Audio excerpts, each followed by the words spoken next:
sommes au bord de la nationale 410 dans le 93. Un peu plus bas, dans une zone d'entrepôt, s'est logée il y a 15 ans la maison Ikambere. Chaque jour, des femmes y sont accueillies, aidées, choyées. Elles sont pour la plupart immigrées africaines et vivent avec le VIH. Ikambere, la maison qui relève les femmes, nous ouvre ses portes dans pas de quartier.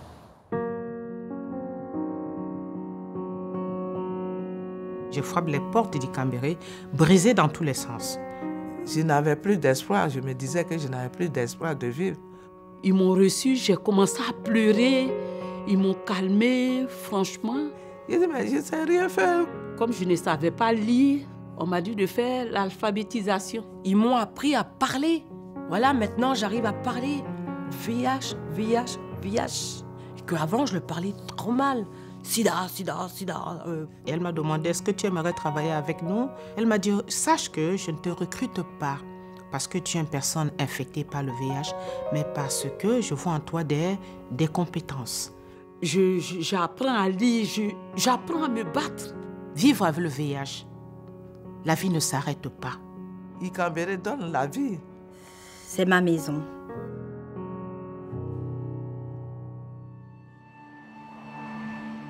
Nichée entre des axes routiers, Ikambere est un cocon inattendu. Sa fondatrice, Bernadette, arrive dans le 93 il y a 20 ans pour accompagner les femmes immigrées en pleine année sida. Elles sont encore plus de 500 à reprendre pied ici, tous les ans. Voilà, à partir du logo d'Ikambere. Est-ce que vous sentez que ça reste quand même un peu tabou, cette maladie? Oui, absolument, c'est tabou parce que les gens ne s'informent pas suffisamment en fait. Il y a une méconnaissance des modes de contamination. Et cette méconnaissance engendre beaucoup de peur. Et cette peur engendre le rejet. Comment vous arrivez à gagner la confiance de ces femmes-là? Quand elles arrivent, nous sommes dans la bienveillance, nous sommes dans l'écoute. Souvent, les médecins nous les envoient pour des besoins urgents.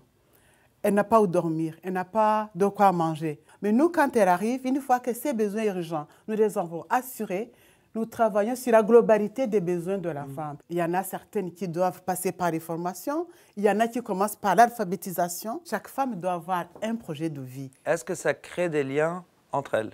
Ah bah oui. D'ailleurs, beaucoup de gens s'imaginent qu'Ikambere, les gens sont tristes, que c'est vraiment... Non, Ikambere, les femmes sont gays, on rigole.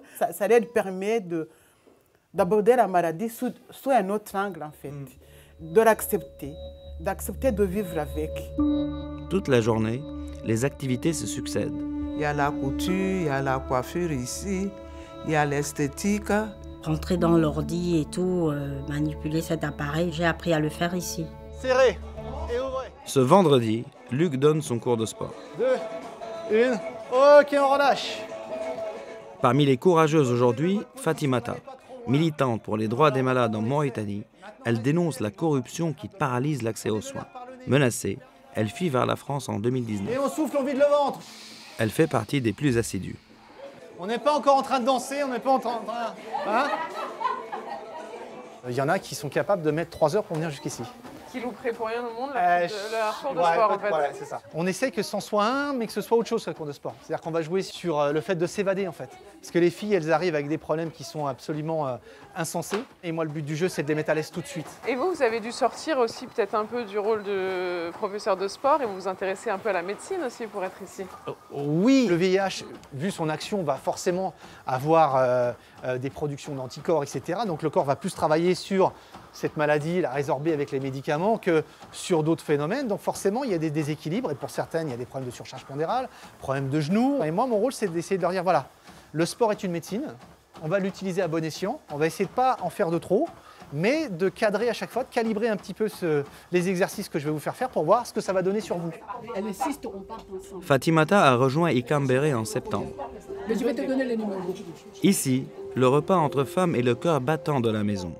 Des menus équilibrés aux accents africains servis toute la journée. L'occasion aussi pour l'assistante sociale de les briefer sur leurs droits. Dans le même dossier, on peut demander qu'on vous oriente vers le travail qui est adapté à votre état de santé. Beaucoup d'entre elles ont été dépistées en France. Au choc de la maladie s'ajoutent les méandres administratifs. Auparavant, quand une personne découvrait la pathologie avec un certificat médical, elle pouvait se rendre à la préfecture pour avoir l'autorisation provisoire de séjour pour soins. Mais aujourd'hui, il est demandé à ces personnes de séjourner 1 an, 1 année sur le territoire français pour pouvoir déposer pour la première fois. Donc, ce qui fait que ces personnes vont rester en précarité pendant 1 an ou même voire 1 an et demi. Fatimata, toi, qu'est-ce que tu as trouvé ici à Ikambéré qui t'a aidé? Arrivée en France, je me suis retrouvée dans une situation quand même de détresse qui me dépassait beaucoup. Je dirais même qui me faisait... ça me touche là, quand je reparle de tout ça. Perdre les pédales, je peux le dire comme ça. J'ai déprimé, c'est ça. Donc je suis arrivée. Elles m'ont bien accueillie parce que chacune s'approchait. Comment tu t'appelles? Tu es de quel pays? Et ainsi, je me suis fait des copines comme ça. Je me vois quand même traitée comme un être humain, pas seulement comme quelqu'un qui vient pour chercher une petite aide ponctuelle. Et ce qu'ils font ici, c'est aider les malades à retrouver l'estime de soi. Parce que surtout le regard de l'autre qui brise, qui casse, qui fait qu'on finit par se sentir coupable. Et ça détruit beaucoup de vies, plus que le VIH. Le regard des autres. Pour raconter les histoires de vos quartiers, un mail Instagram et Facebook.